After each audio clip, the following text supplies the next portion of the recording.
Welcome back to the best YouTube channel on the planet. Joshua Ford here. Today I'm going to take you through how I turn the digital comic, The Story of the Batman, into the digital motion comic you guys will see here on YouTube November 29th. Let's get right into it. Alrighty. So I have Sony Vegas Pro 21 pulled up here, and that's the software that I use to create the digital comic. If you ask why, it's because that's what one of the editors, Jaxson, I believe is his name on YouTube. He edited the Legend of Korra sequel comics as a motion comic, and so I was like, "This is cool. This is motion comics," and so I used his system. So he's cool. Shout out to the Russian comic book geek for giving us a shout out. He is like the goat of YouTube motion comics, and I've watched almost all of his Batman ones, so it's really cool that he was able to give us a shout out in his community.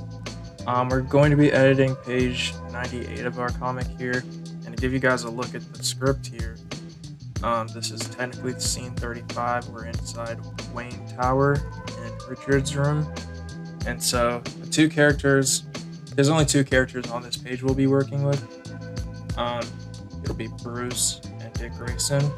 And for those of you who don't know about Richard Grayson, he was a part of the circus, Haley's Circus to be specific. He was left orphaned because of an incident, and Bruce, being an orphan, is like, I can help him because he's, trying to be known for bringing hope to Gotham. And he's like, if I have to bring hope, I might as well do this. And he really doesn't know what he's doing, honestly. Like, he's just trying to be a good human and like just letting his emotions do the work. So we're in Richard's room, and this is in part 2 of our comic. This is the script that Jaxson, Kae, and I use. We'll edit it and mark things up, as you can see here with the asterisks. That means that all this will happen in the same frame, as you can see in the actual page itself. So it's kind of a longer page because there's a lot of dialogue. Basically, Bruce is trying to, figure out how to console this hurting kid. And, when he was a hurting kid, he didn't have any friends. He just had Alfred.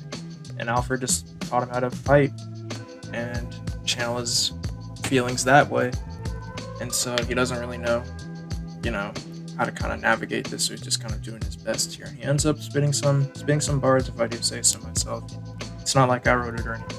Anyway, back to Vegas here. We have a couple pages in here because I'm going to do this entire scene later, but we're just going to do one page for today. So yeah, first thing I do when I insert a page, I have to make sure the color is right because for whatever reason, Vegas, one day it updated and my colors got thrown off in rendering and also in playback.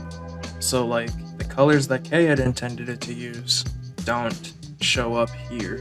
So what I got to do is go to this plugin, select the page that I want it to look like, and then it usually overdoes it, so I have to lower the strength a bit. And I check by pulling up like the actual image of the page itself. It looks pretty close. If I notice that in there that it doesn't look right, then I'll adjust it by page, but I have to add that plugin basically for each page. Anyway, here we are. We have the lines from Joe Passaro for Richard, and then the lines by some guy named Josh for Batman. And then we have the theme here that Caleb Ford, my brother, made for Robin and just Dick Grayson in general.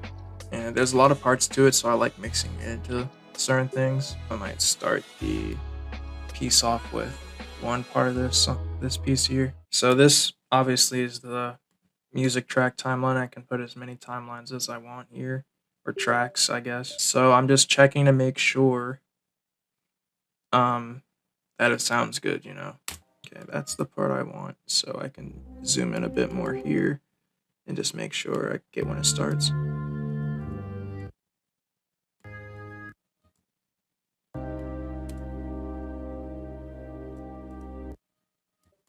And because I think I want to just play for a few seconds. I don't want to play for the whole thing because we've already had this piece used in part 1 in an important scene as well, but I just want to use this one sparingly here and just let the dialogue do the talking, as dialogue does. So, as you can see, it's just showing the whole page here, but I wanted, if you guys have noticed from the previews that we've put on our Instagram, follow our Instagram at Ford Films, and, the previews that we've included in the voice actor interviews and just other YouTube shorts as well, is that it kind of goes panel by panel, kind of like to mix things in. So I do that by using this pan crop section of it. Now you should be able to see my cursor, the little green fella here. So as you can see right here, where this kind of like diamond is, or it looks like a triangle, but it's actually a diamond, believe me. Anyway, it's at the 0 mark, so this is the duration of the piece that you see right here.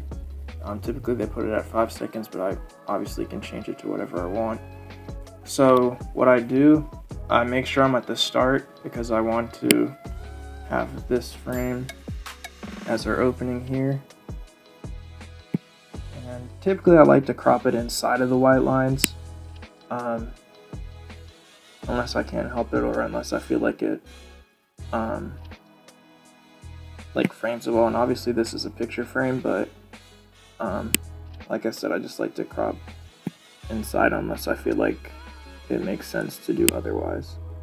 So these are his parents. Everyone say aw.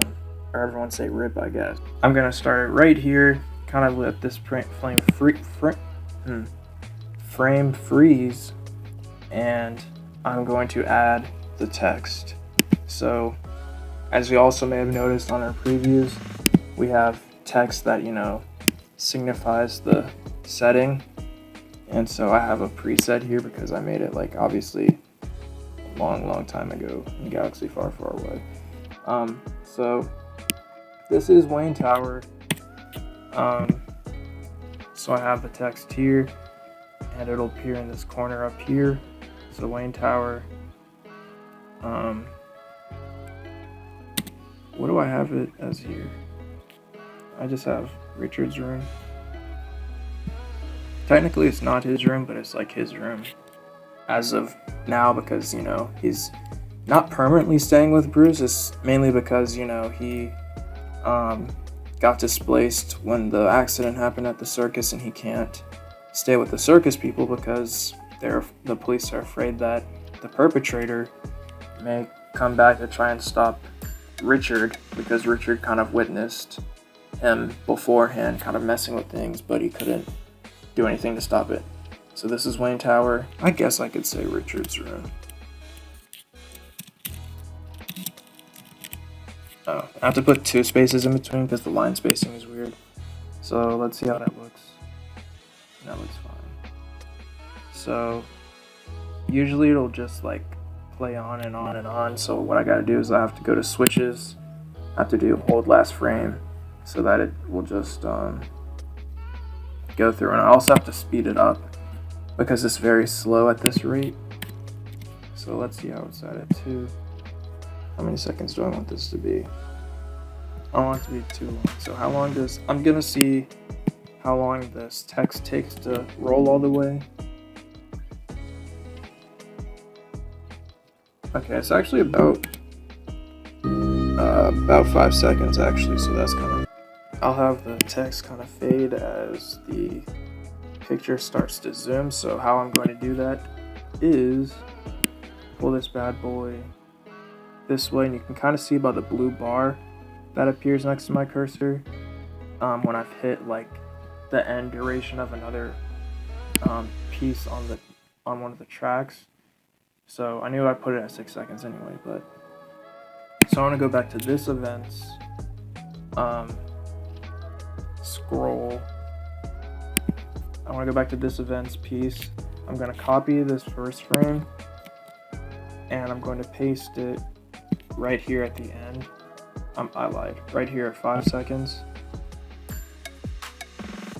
And so I think that's 5 seconds.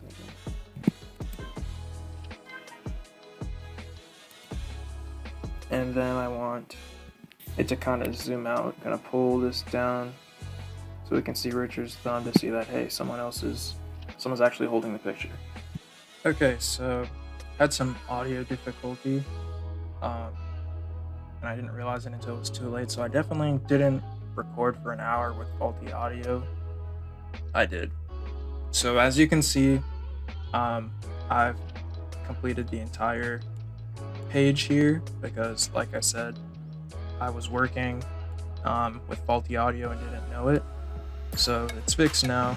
You may hear a bit double when they're speaking. I'm not sure. I'm not even sure I got a full hour. But I'm going to show you what this page looks like, how I edited it, and then I'll kind of just break it down of what I did.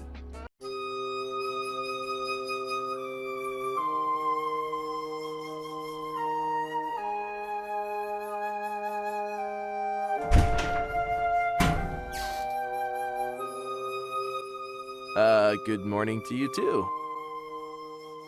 Sorry. Long night. How'd you sleep? I'm not sure. I'm not even sure I got a full hour. I kept having nightmares. Each one about my parents. I couldn't peel my eyes away. I watched every second of their fall. They shouldn't have been up there. I should have warned them. Should have stopped Zuko. Hindsight is 2020. It's normal to think you could have done something I different. could have stopped him. He was right in front of me, and I knew something was wrong. Fear has a way of gripping us, paralyzing us. Makes you not want to believe your own eyes. Like what's happening won't actually take place.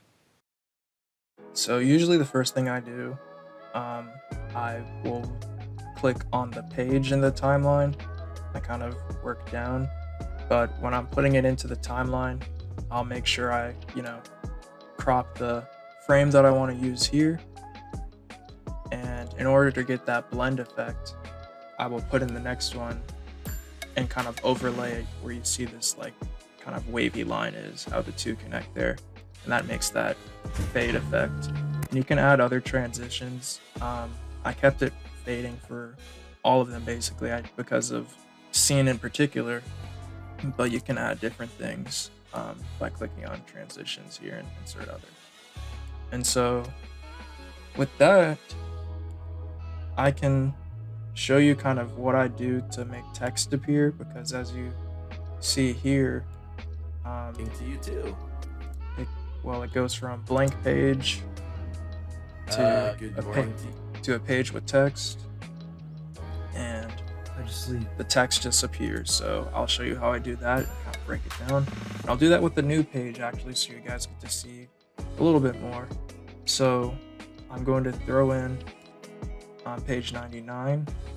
Okay, so I have the blank page of 99 without text here, and the page with text here. So I'm going to go in and crop it to the first panel here.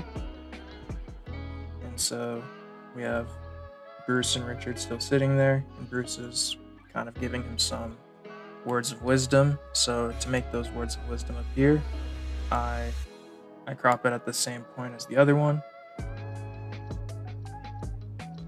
And it's pretty simple since it's just the top of the page here. And so I'm gonna put this right on the last frame of 98. I'm gonna cut this one a little bit by clicking that red button there, and then because I don't want there to be too much of a break, and I'm gonna blend this one into the next one too. I want multiple bubbles to appear on a page. I just make another version of the page called like 99 with text 2. And so the second one with text has Richard's.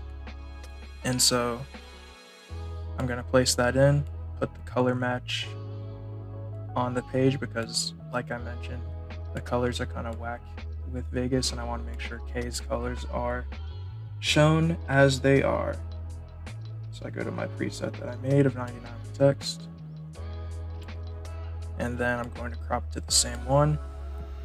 Since it's a pretty easy crop, I'm manually cropping it sometimes. For more complex pages, I'll copy this diamond here, and then I'll paste it on the desired one so that I can have the frame. Yeah, and so you'd see it like, there's the text for Bruce, and then Richard says his line, and it's kind of, there's a little bit of movement, but I think movement is good for a motion comic. And now there's time for audio. And so with you, and so if you noticed here in the audio for page 98, these sections here are kind of split, like they're not uniform. This one is of Joe Passaro's lines. And what Joe did, and what a lot of our voice actors in the comic did, is they did multiple takes on lines, so they did different outtakes. So like, here's Joe's lines in the timeline here. I'm gonna solo this. They shouldn't have been up there. I should have warned them. And then there's one like this. I could have stopped it. He was right in front of me, and I knew something was wrong. Another voice actor, Isabella Tugman, she actually auditioned for Robin as well. And I obviously gave the role to Joe, but I looked at her page and thought she would be a really good fit for Dex Starling. And thankfully she thought the same, so she did the audition for Dex and nailed it. And now we just have a loaded cast of voice acting talent on this project, so it's really fun to get to work with it. And so what I was getting at here is these lines with Richard. Joe did some different ones, and so I selected ones that kind of build up in his approach. So, Richard is with Bruce Wayne, and Bruce Wayne's like a huge celebrity, but Bruce is also, like trying to help him out, provide him a home for just a little bit while the circus accident kind of gets solved by the police.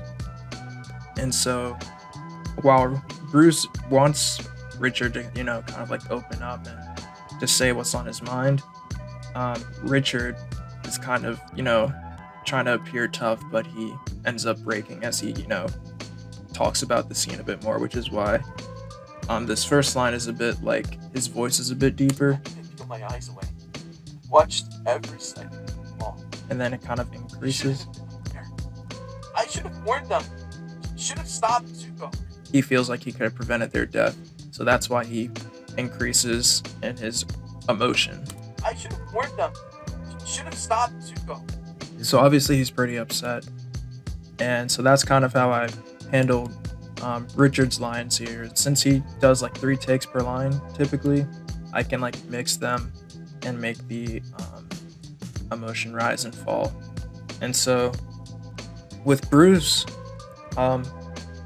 I voice Bruce, and with him, I feel like I have a good Bruce Wayne voice, and I feel like I have a good Batman voice too, but it's not 100% accurate to Robert Pattinson because his voice is a lot deeper than mine. So I try with Bruce's voice to make it a little bit lighter, just so that there's a difference between his voice and Batman's voice. And so here with this line in particular, Bruce is trying to, be there for Richard, and like he's trying to think of what to say, and typically what you say when someone says something is their fault is it's not your fault. So he says that kind of like default response in a sense, and Richard I could have stopped him. responds by cutting him off and being angry. So Bruce, kind of takes his time with his next one and kind of, spits these bars here about fear and opens up. And here is when, Richard starts like listening and asking questions and learning from Bruce. So that's when it gets interesting. So that's just kind of a breakdown of the characters a bit there. And that's kind of how I like use the audio as I go through, put them together where they should be. And so, there's the visuals, there's the audio, and then there's the music portion as well.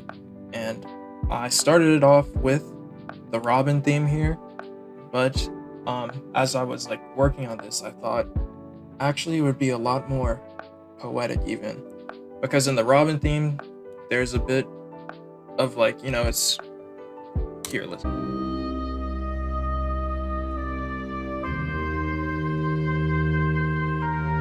It's kind of, it just has a feel of like, it's a sad feeling, and it's the same piece that played in the ambulance scene in part 1 that you guys will see November 29th. And so I wanted it to be a bit different here to kind of even further show that Robin is alone, or Richard is alone without his parents. And so to do that, I told my brother, I was like, I think we should just do a single flute at a high, well, he was like, it should be a higher octave, right? And I was like, yeah, it should be a higher octave. And so I think putting it at a higher octave made it like even sadder in a way, because it just sounds like he's by himself. But the thing is, I'm going to ramp it up at the end of this scene, and you'll see in a second. So this Little Robin piece, which is the nickname that Mary Grayson has for her son, I'm going to insert this into the timeline here to replace this Robin theme. So I'm going to actually just mute this one and just see how it plays with this.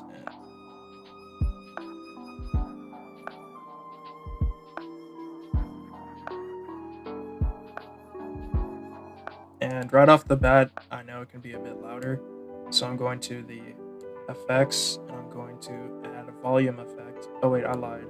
Before that, I'll just click normalize. Typically, I want to normalize it so it's like the other ones, and I can just lower it instead of having to insert another file. So let's see here.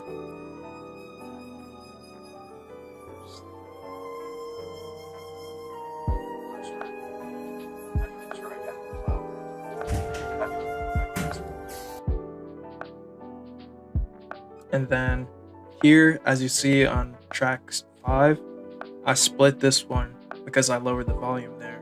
So I'm going to do the same here because that's when the dialogue starts. So let's see how it sounds.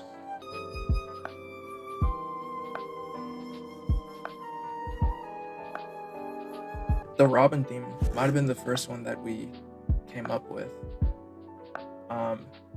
Either that or the Batman one. But I kind of like got the melody in my head, and then my brother just took the reins as he does. And so what will happen at the end is it'll use that ending piece where it kind of builds up like confidence, I'd say.